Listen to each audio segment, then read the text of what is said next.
¿Qué tal están? Psicología de Walter Mischel. Es un gran psicólogo que ha tenido una gran influencia en la psicología del siglo XX y del siglo XXI.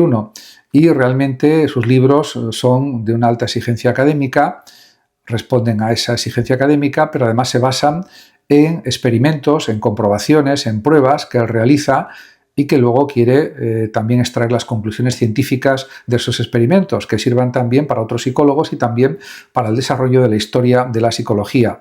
Por tanto, podemos decir que tiene, diríamos, un reconocimiento por parte de los psicólogos en todo el mundo y además podemos decir que Walter Mischel, que nació en 1930 y murió en 2018, es un psicólogo austroestadounidense que ha dejado una huella profunda y duradera en los campos de la psicología de la personalidad, la psicología de la motivación, la autorregulación y el desarrollo infantil.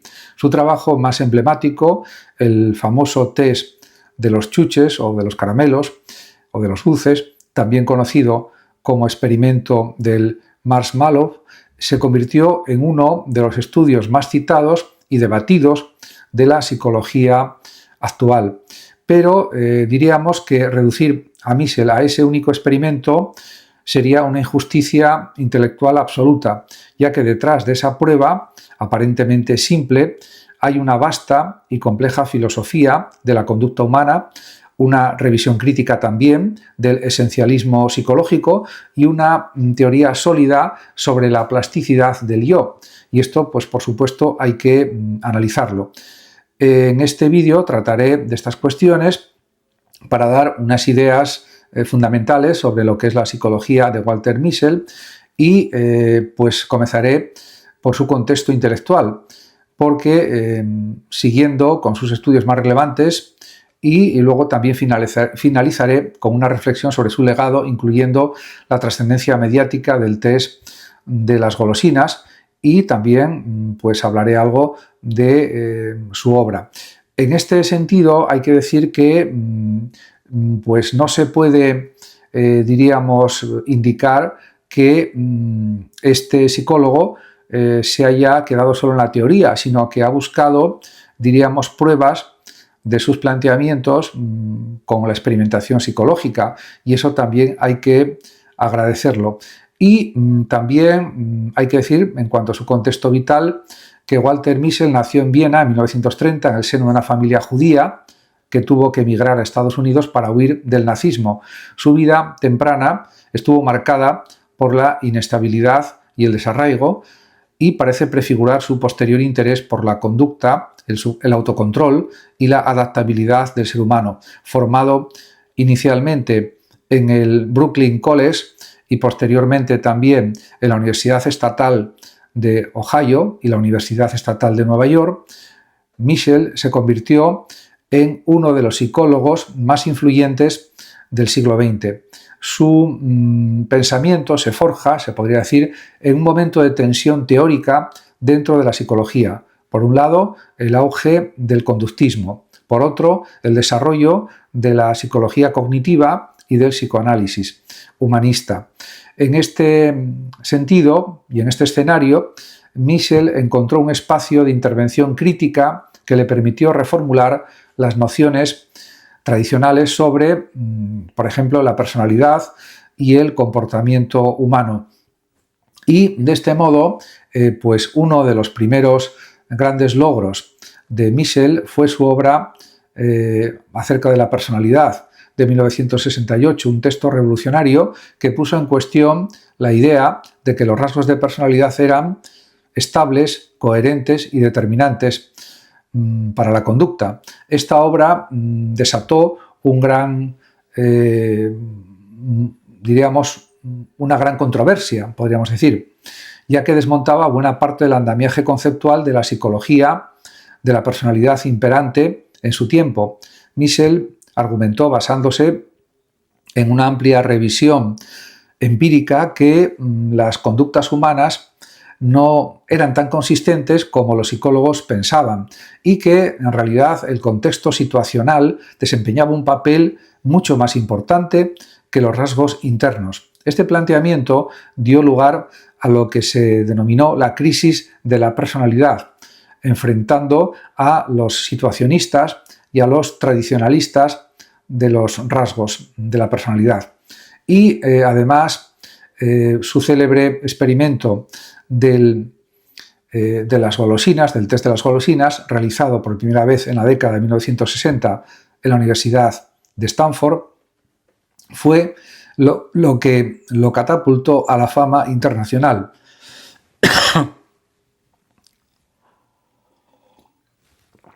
La prueba consistía en presentar a niños de 4 a 6 años un dulce, generalmente una nube de azúcar o algo similar, o una golosina similar, y ofrecerles una elección. Podían comerlo inmediatamente o esperar 15 minutos y recibir otro dulce como recompensa. A través de esta dinámica aparentemente ingenua y muy sencilla, Mischel investigaba una cuestión central de la psicología de la conducta, la capacidad de retrasar la gratificación, es decir, el autocontrol. Y de este modo el test reveló que algunos niños eran capaces de esperar, mientras que otros, en cambio, no lo eran. Lo más interesante no fue solo la diferencia en el comportamiento inmediato, sino también el seguimiento longitudinal que realizó Mischel a lo largo de varias décadas. Descubrió que aquellos niños que habían sido capaces de esperar el doble premio tendían a tener mejores resultados académicos, mayor estabilidad también emocional, menos problemas de adicción y mejor salud física y mental. En la edad adulta, se entiende. Estos hallazgos provocaron un auténtico terremoto en la psicología popular y en los medios de comunicación también, que vieron en el test de las golosinas una especie de oráculo del futuro, una sencilla prueba que podía predecir el éxito en la vida. Y se puede también decir que, sin embargo, esta visión simplificada del experimento traicionaba en buena medida la complejidad de las ideas de Mischel. Para él, el test no era un detector de talentos innatos, sino más bien una muestra del funcionamiento dinámico de la mente y también de la autorregulación mental. El mismo Mischel insistía en que la capacidad de autocontrol no era una cualidad fija ni heredada, sino una competencia que podía entrenarse, modificarse, mejorarse con el tiempo.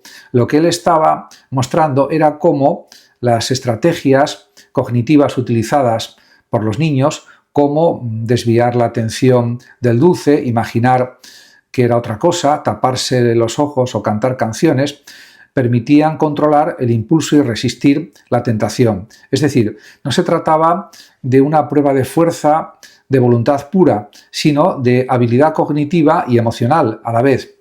Y esto era realmente interesantísimo. Aquí radica una de las claves más importantes del pensamiento de Mischel, la idea de que el yo no es un conjunto rígido de rasgos inmutables, sino un sistema activo de procesamiento de información que responde al entorno, al medio ambiente, se adapta y puede aprender nuevas formas de actuar, nuevas formas de comportarse. En lugar de pensar en la personalidad como algo estático, Mischel proponía una visión procesual que él denominaba sistema cognitivo-afectivo de la personalidad.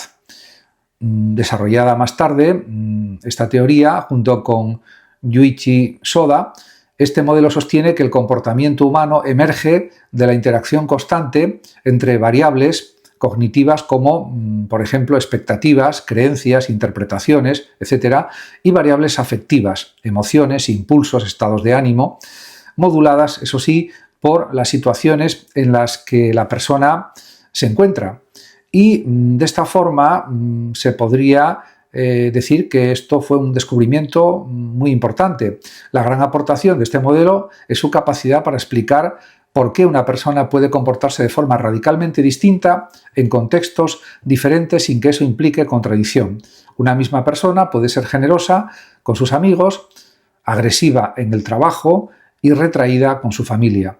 Lejos de ver esto como una incoherencia, Michel lo entendía como una expresión natural de la sensibilidad situacional del comportamiento humano. Cada contexto activa diferentes scripts o patrones de reacción y es ahí donde la autorregulación, el autocontrol juega un papel fundamental. Y además de esto, la autorregulación o el autocontrol, en este sentido, no es solo la capacidad de resistir tentaciones o controlar impulsos, sino también la habilidad para intervenir activamente en los propios procesos mentales. Esto incluye, por ejemplo, la reestructuración cognitiva de una situación, también la anticipación de consecuencias, la utilización de símbolos, la formulación de metas y el uso del lenguaje interno como instrumento de guía conductual. Todo esto se entrena, se aprende y se modifica. La plasticidad del yo es, por tanto, según Michel, una de las capacidades más extraordinarias del ser humano, sin ninguna duda. Y además de esto, uno de sus libros también insiste en estas cuestiones. Michel ofrece una visión más completa y matizada de su trabajo. Allí, por ejemplo, en uno de sus últimos libros, insiste en que el autocontrol no es un don natural, sino un proceso cognitivo que puede ser fortalecido mediante estrategias concretas. Describe, por ejemplo, la importancia del pensamiento caliente frente al pensamiento frío. El pensamiento caliente es aquel impulsado por la emoción inmediata, la recompensa sensorial, la gratificación instantánea, mientras que el pensamiento frío implica distanciamiento, espera, abstracción, proyección a largo plazo y racionalización. Enseñar a los niños y también a los adultos a sustituir el sistema caliente por el sistema frío es una de las claves del desarrollo de la autorregulación, del autocontrol. Y además también pone énfasis en el poder de la imaginación y la atención. Los niños que lograban resistir el dulce, en el sentido de que esperaban a que llegara a los 15 minutos la persona con el otro dulce, lo hacían no porque fueran más fuertes de carácter, sino porque sabían engañar su propio cerebro cambiando el foco de atención o transformando la representación mental del estímulo tentador. Por ejemplo, algunos imaginaban que el dulce era una nube, una piedra o una fotografía. Este tipo de ejercicios son formas rudimentarias de lo que hoy en día se llama reencuadre cognitivo, una técnica ampliamente utilizada en la terapia cognitivo-conductual, por ejemplo. Y de esta forma, Michel extiende estas ideas al mundo adulto, mostrando cómo las mismas técnicas pueden aplicarse en contextos como el control de la dieta, la lucha también contra el tabaquismo, la gestión del tiempo o la resistencia a comportamientos compulsivos.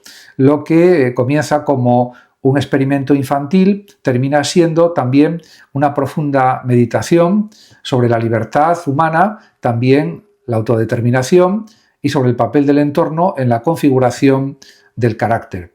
Y esto era algo también muy importante para la psicología del siglo XX y del siglo XXI.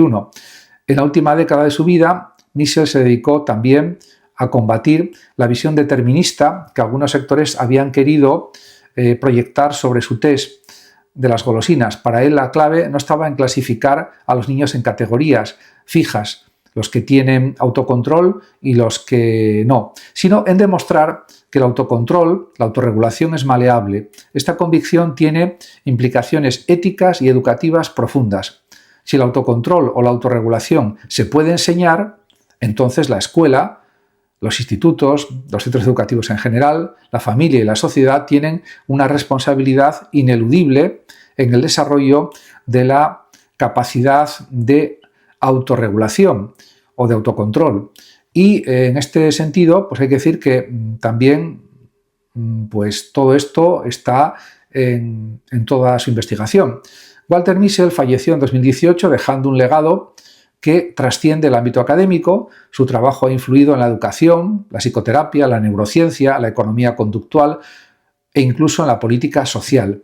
Las nuevas generaciones de psicólogos han recogido su legado intelectual, su legado en cuanto al ámbito de la psicología, para continuar explorando los mecanismos de la voluntad, la motivación y el comportamiento adaptativo. Investigadores como Angela Duckworth, con su noción de grit, determinación, o Carol Dweck, con su teoría del mindset, son deudores directos de Mischel y, por tanto, su influencia se ha extendido mucho. En definitiva, la psicología de Walter Mischel nos enseña que el ser humano no es prisionero de su temperamento, de sus impulsos ni de sus rasgos de personalidad.